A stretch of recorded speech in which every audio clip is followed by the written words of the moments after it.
Welcome everybody to the Jamez Report. We're back at it again. I just finished up watching Monday Night Raw. I'm gonna give you the rundown now. It's a 3-hour show. I'm not gonna break down every single thing that happens in a 3-hour show. What I am going to do, however, is talk about things that stood out to me or talk about things that I think we all have on our minds. Alright, now, Monday Night Raw opened up with the MVP Lounge. Now, I don't know if you guys have noticed, but every Monday Night Raw seems to have a MVP Lounge segment. And MVP's doing a lot of things backstage right now. And we're doing a lot of things, period, at WWE with this coronavirus pandemic going on in the world. Now, I'm outside once again. I'm breathing in this fresh air. It helps me think. It gets me motivated. Now, when I watched this last night, it was to set up the Dolph Ziggler and Drew McIntyre segment and rivalry that's been going on.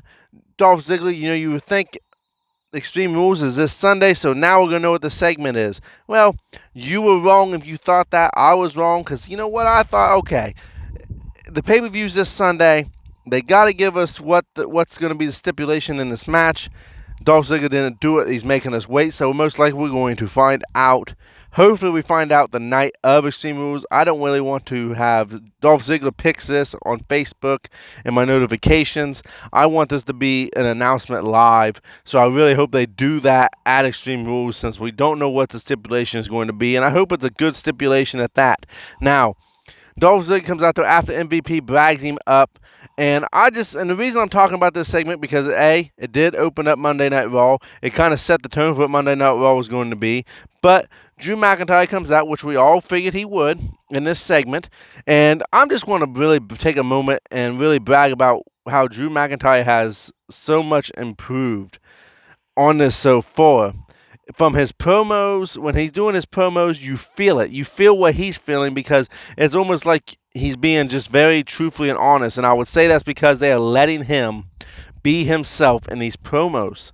He's getting to be funny. And when it comes time to be serious, well, he plays the serious role so well. And he's playing it very well right now. Last night, you felt everything that he said. At least I felt everything he was saying, from his attitude to how he runs his emotions. And Dolph Ziggler is one of the best sellers in the industry. And I think he's one of the best workers in the industry. So for him getting a title shot at Extreme Rules, now I think we all know how this is going to roll out. I do not see Drew McIntyre losing the belt to Dolph Ziggler. I do, however, expect a really good and entertaining match, and I really hope that's what we get. And I will not be surprised. I will not be surprised if it is the match that steals the show, because it's Dolph Ziggler and Drew McIntyre. These guys work their butts off every single time they're in the ring, and I don't care what you say, you can't deny talent. They both got talent. Regardless of how you feel about them as wrestlers, they both are very talented wrestlers. They both know how to put on a match. Now, moving on, we had a return last night. R-Truth and Tozawa got into another little dispute, and R-Truth takes him out to the ring. Now, you're expecting this is the part where Randy Orton shows up, since R-Truth was scheduled to face R-Truth on Monday Night Raw. Instead, Shayna Baszler comes out, and Tozawa sends his ninjas after her, and she demolishes them. And this has been, I would say, it's been about a month since Money in the Bank, since we've saw Shayna Baszler. Close to, we maybe seen her 2 weeks after Money in the Bank. I think that's what it was, and she had a short little feud with Natalya. Here's the thing. It's no secret that Vince McMahon wasn't that impressed with Shayna Baszler's mic skills, and I don't think any of us was impressed with Shayna Baszler's mic skills once she got to the main roster, probably because she was reading off a script. She had less freedom. So that's what I'm guessing, because her mic skills had improved last night when she did have her promo. She just pretty much said, look, and it's a typical heel thing that the locker room's been lazy. The locker room's had it easy, and she's talking about the locker room as far as the women's division and how she is going to bring the pain, the typical heel stuff. But you felt it more. She definitely improved on her mic skills. Will it hold up? I don't know. We know that Vince McMahon was not that high on her when she first got in after her debacle, whatever you want to say. And I have speaking problems. I apologize for slaughtering that word once again. So before WrestleMania, she wasn't very good on the microphone. She was supposed to beat Becky Lynch, but we all kind of know what happened now. Vince McMahon lost faith in her, so therefore she lost to Becky Lynch. And I think it was the right move at the time. Here's the thing. She needs to stay out of the title picture. Now, that might be a surprise, especially if you're a Shayna Baszler fan. She needs to stay out of the title picture right now. She needs to beat up some of the lower card females on the roster before she just jumps back into the title picture. That's what I want to see. Will they do it? I don't know. I hope so. I hope that they kind of develop her more for the main roster. Listen, when she was in NXT, she had her friends to help her, the friends that come up on the main roster. So it's just been Shayna Baszler. So it's kind of taken away, and she's kind of had to work a little bit harder in her matches to develop a different type of move set or a personality for that matter. So that was the second thing that happened that kind of stood out. Now, an eye for an eye match. This is, for those of you who don't know, or those of you who've forgotten, this eye for an eye match is going to be Seth Rollins versus Rey Mysterio. As you know, Seth Rollins took Rey Mysterio's eye last month sometime. And when I say took his eye, it's not really gone. This has already came out on the internet that, hey, this is going to be a cinematic match, which I already figured that's how they was going to do it. So this will be probably a pretty good match. This will probably be an entertaining match.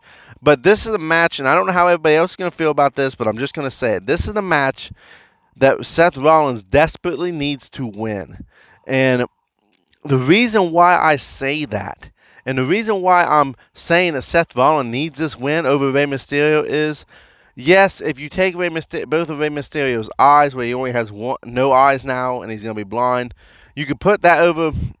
You could put that in his mask where he has no eyes and he's kind of fighting blind, even though he's really not. But you could kind of build that into a storyline that he's fighting blind and that Dominic has to help him and that Dominic has to guide him as a manager and things like that.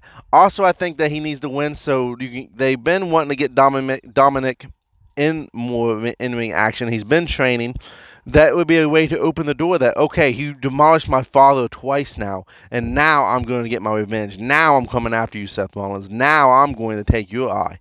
And Seth Rollins, his last couple of feuds, he's feuded with Drew McIntyre. That was the most recent one, and he lost. And then he feuded with Kevin Owens, in which that feud ultimately cost him a WrestleMania match, a WrestleMania moment. So Kevin Owens got his WrestleMania moment, and it gave Kevin Owens the win, which I was fine with that. But if you're going to be having Seth walk around, and by the way, this Monday Night Messiah, regardless how you feel about this from a Christian standpoint, no, I'm not going to buy his shirts. No, I don't like that they're kind of mocking God in that sense. But I have to tell you that this is some of his best work. You can really feel like he really believes that he is this Messiah. You get this persona. I think this is his best work, and Seth Rollins does better as a heel. But he needs this win. He didn't beat Drew McIntyre. He didn't beat Kevin Owens. He's kind of got the upper hand on Aleister Black and Humberto Del Rio. But here's the thing. This is the pay-per-view that he needs to win to keep his credibility up. He has no Austin Theory right now, and I hope Austin Theory's okay. He's got Buddy Murphy by his side. Dominic's going to cancel that out. You'll see that in the match. Aleister Black's been kind of going against him anyway, because last night they ended up having the match with Aleister Black and Buddy Murphy, which Seth Rollins would interfere and get disqualified, and then you would have Seth Rollins and Kevin Owens match, which Kevin Owens would end up getting the upper hand on Seth Rollins again. I don't think they should be burying Seth Rollins by getting him beat. Yes, you can argue the fact that, it makes sense that Kevin Owens beats him again. And yes, Kevin Owens kind of needs some momentum because he got hurt, so he's not been competing very often. But a loss to Seth Rollins would not have hurt, especially if they did it in the right way of him getting beat in a dirty way. Or getting disqualified by Seth Rollins trying to take his eye or something like that. I don't think they needed to do that, to have Seth Rollins lose. And I'm not on this Seth Rollins bandwagon thing. I'm just saying, from a fan watching this, for me to really invest in this character, he's going to have to start winning some matches. You know, if you're going to be the Messiah, unless they're going to, and this is the possibility, and I want to hear what you guys have to say about this. You know, I want to hear your guys' thoughts on this. How do you feel about Seth Rollins? Does he need to win this week? You know, how do you feel about the Seth Rollins Messiah persona character that he's playing, first and foremost? Unless they're going to have him lose enough where he kind of goes the opposite way of the Messiah and he kind of goes kind of cuckoo and crazy. They kind of hinted at that before. They've kind of played around with that and dabbled in it. And I could see that maybe being a possibility if he would lose. But I really, really, really feel like he needs this win. So let me know what you guys think. Do you want to see Rey Mysterio win this match? Do you want to see Seth Rollins wins? And do you think that Seth Rollins, do you agree with me saying, hey, Seth Rollins needs this win? At this point in his character, he needs a big win. Now, it would go on to a promo between Ric Flair and The Big Show. Regardless of what you think about Ric Flair being involved during this coronavirus pandemic, I've seen it online. I've seen a lot of opinions being made out there that, you know, Ric Flair needs to stay home. WWE shouldn't be making Ric Flair come out here. Let me tell you something. If you have watched Ric Flair talk in interviews, by all means, go watch the Broken Skull sessions with Ric Flair and Stone Cold Steve Austin. Ric Flair loves this business. He loves wrestling. So he's not going to stay away by any means. You know, he's going to want to be around. And WWE right now, they ain't got the full roster because of this pandemic. So they're using these guys that's willing to risk this pandemic, willing to risk the coronavirus and catching it by coming in to work. And Ric Flair is and he's gotten better as this went on. There's sometimes where you can definitely tell his age catches up to him, especially in promos, especially when he's trying to get out of the ring, which I've seen later on that night. And we'll talk about that. But he pretty much says, hey, Big Show, you don't need to do this. Go move on to Hollywood. Be like The Rock. Be like John Cena. Go move on from the WWE. You've done your part. You don't need to go against Randy Orton. He's pretty much saying, I don't want to see you get hurt, which he's trying to play mind games. And he even says, he goes out and says, Orton is the best in the business today. Which, this is not the first time that I've heard this. You know, I've heard people talk about this, that Orton is possibly the best in the business today. I think from a promo standpoint and from a character standpoint, when he is in this character he's in right now, yes. I think from a promo standpoint, yes. Is he the best in the world as far as in the ring and the best today? No, not in the in-ring standpoint. But from the ability to make you invest in a match, yes, by far, he is the best at it right now. And, of course, the Big Show would tell Rick that, hey, I know what you're trying to do, and don't. The Legend Killer Orton, this is some of his best work. And that's what I was saying, you know. When he was the Legend Killer early in his career, it made sense. And he was developing, it got him some heat. He was attacking beloved people that people loved, that the fans loved. He attacked Hulk Hogan, Mick Foley. He attacked so many people. He attacked his own father. They attacked Jake the Snake Roberts. You know, he was the legend killer. He was killing these legends. And now he's kind of cut back, and he had to cut this promo in his video about, hey, you know what? This legend killer is back. I'm back at being the legend killer. And I love the fact that he's back being the legend killer. You look at what he's doing. When Randy Orton is a heel, he is the best heel that's out there. I don't care what anyone has to say. Because, and it's been starting since WrestleMania, he has this ability, Randy Orton has this ability, ladies and gentlemen, to make you invest in what he has to say. I'm going to tell you right now, the promos between Randy Orton and Edge, these last couple of months have been some of the best promos and best rivalry promos that I have seen in a long time. I was invested. I was tuning in to Raw just to see what each one of them was going to say, because they had me so invested in this rivalry. And this rivalry is not done. Once Edge gets healed, he's going to come back and he's going to face Orton. Is the Big Show going to beat Randy Orton this Monday? Because you'd find out, and I'm going to get into that. You know, I don't know. But I can tell you this, that Orton is getting a big push right now. I read it online. I've read the reports, that yes, he is going to get a big push. They want to push him. Vince wants to push him to go against Drew McIntyre at SummerSlam, which that would be an awesome match because they were starting to tease that. If you remember, when they still fans in the audience, they were starting to push that direction before turning Drew face and having him go against Brock Lesnar. So I think a Drew versus Randy Orton match would be an outstanding, awesome match. Orton, right now, I think Orton's in that, he's not in his prime by any means. He is the veteran. But his veteran skill set is really showing through right now in the time that, of this entertainment that we need, regardless of what you feel. There's people out there, including myself, you know what? I don't have any other sports to watch. I want to sit down. I want to watch wrestling. I want to see what's going to happen. I want to be entertained. And I think WWE is doing a fantastic job at that. I know there's a lot of haters out there. I know people don't like WWE, and I get it. It's not for you. There's AEW people who are hardcore AEW fans that hate WWE, or at least say they do online. And you know what? To each their own. I get it. WWE has changed a lot since the Attitude Era, so maybe this type of PG wrestling is not for you, this entertainment style of wrestling is not for you, but there is a lot of entertainment things that I find entertaining, and Randy Orton's hitting the nail on the coffin. And like it or not, R-Truth is a legend. Orton even comes out and says that, he's a legend. He's going to kill him. He's going to kill this legend.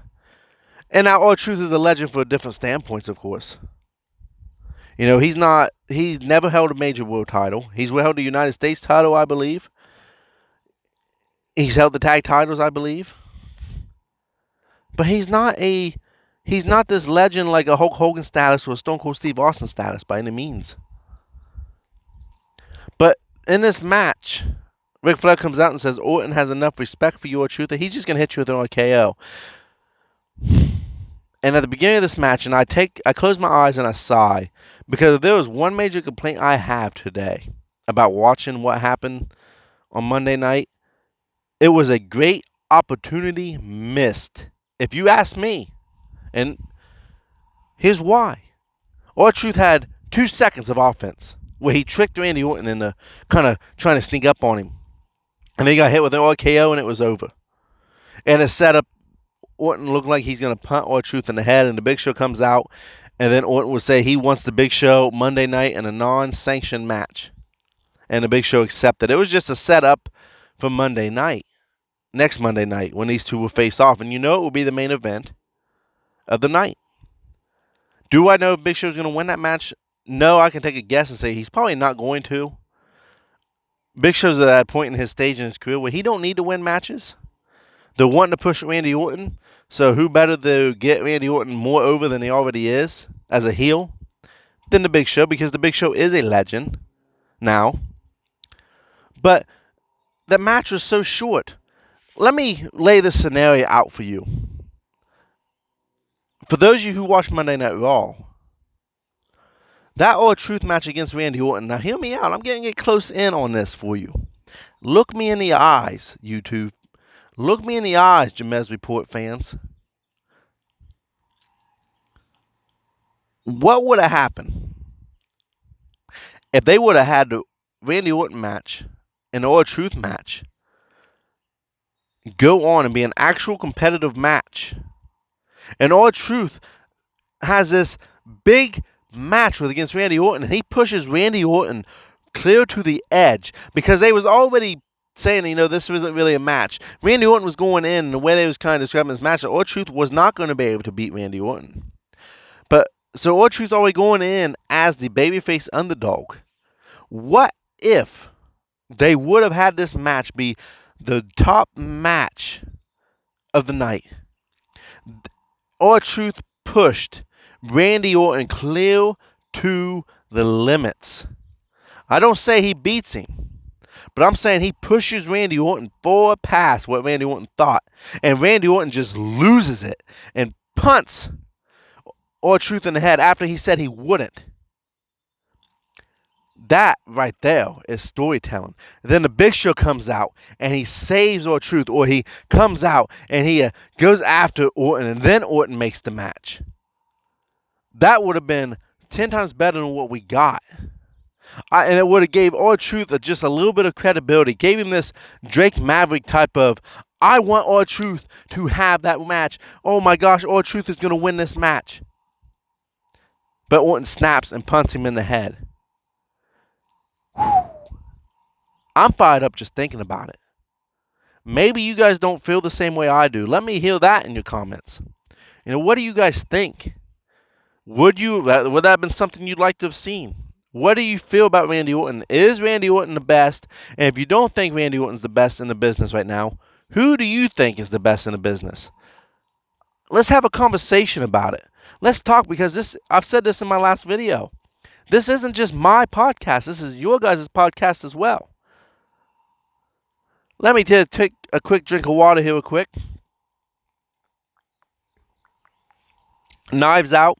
It's on DVD and Blu-ray. If you haven't seen it, let me put that plug in right now. Pick it up. Go watch it. Rent it. See it. It's an awesome movie. But if you guys are liking this content, you're liking this video, hit that like button. It helps me out when you do that. And hit that subscribe button so you never miss out on a Jamez Report video. I'm going to be trying to make these videos I'm going to be trying to make these videos on Tuesdays, Thursdays, and Saturdays and or Sundays, depending on how the weekend goes. So please, give me your suggestions. What's some topics that you'd like for me to talk about? If you got something that I missed on Monday night that you feel is worth talking about, by all means, put it in the comments. Let's talk about it. Let's chat about it. Now, moving on from the Randy Orton and the Big Show. Bobby Lashley is going against Ricochet. Last week, MVP, he unveils the new United States title. And we go to how you feel about it. I feel like that is a great upgrade. I like the way it looks. I like the way it just feels. It feels like they upgraded it to make it seem more like a serious championship. It looks good around MVP's waist. Do I think he's going to beat Apollo Crews this Sunday? I think there's a possibility. I can see where they could have Apollo Crews lose and MVP hold on to that title with Bobby Lashley in his corner, and then eventually Bobby Lashley taking the title away from MVP, or whoever beats MVP for the title. Now, this is no secret. I'm not going to go into this match because I'm just really doing this to kind of build up Lashley.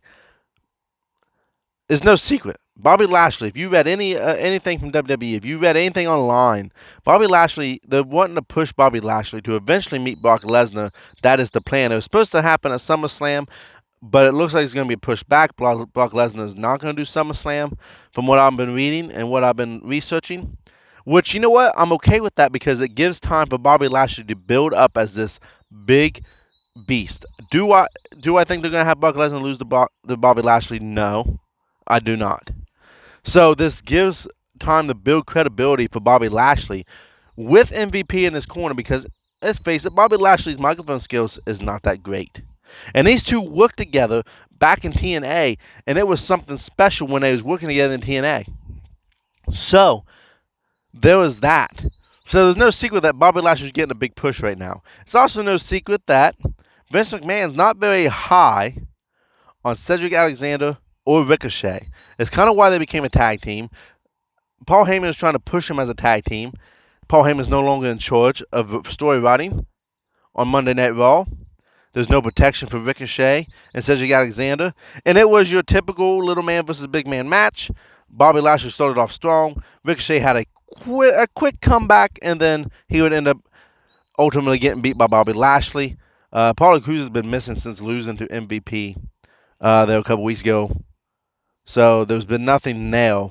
So there really wasn't much to miss in that match. That was just kind of like a filler match, if you ask me, to kind of give Bobby Lashley some credibility and to build him up some more and give us time to talk and give the commentators time to talk about MVP versus Apollo Crews, which is mainly what they was talking about. As you can see, when you're outside, you get these nasty little visitors called flies.